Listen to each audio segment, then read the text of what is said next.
Эмнэлгийн төлбөр төлөх заавар. Сэндимэн апыг ашиглан Солонгос улс дахь эмнэлгийн төлбөрөө төлөх зааврыг хүргэж байна. Сэндимэн ап руу нэвтэрч үйлчилгээ цэсээс эмнэлгийн төлбөр дээр дарж үйлчилгээг эхлүүлнэ.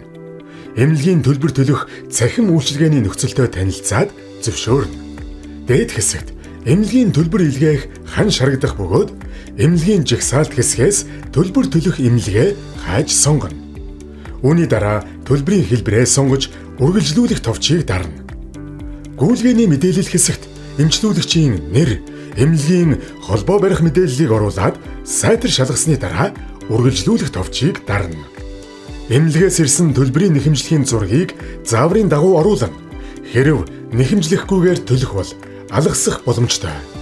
Таны төлбөрийг тухайн үеийн ханшаар тооцоолж нийт төлөх төгрөгийн дүнг харуулна. Хэрэв таны үлдэгдэл хүрэлцэхгүй бол нэмж цэнэглэхийг анхаарна уу? Төлбөрийн мэдээллээ шалгаад үргэлжлүүлэх товчийг дарснаар хүлээн авагчийн дансны мэдээллийг баталгаажуулах хуудас руу шилжинэ. Нэр шалгах товчийг даран тухайн данс эзэмшигчийн нэр, нэхэмжлэх дээрх данс эзэмшигчийн нэртэй таарч байгаа эсхийг сайтар шалгаж үргэлжлүүлнэ. Шилжүүлгийн зориултын мэдээллийг оруулсны дараа бүх мэдээлэл дахин нэгтлээд хэрэглэгчийн зөвшөлтсөлийг зөвшөөрч илгээх товчийг дарна. Сүүлийн алхамд гүйлгээний нууц кодоо оруулж баталгаажуулна.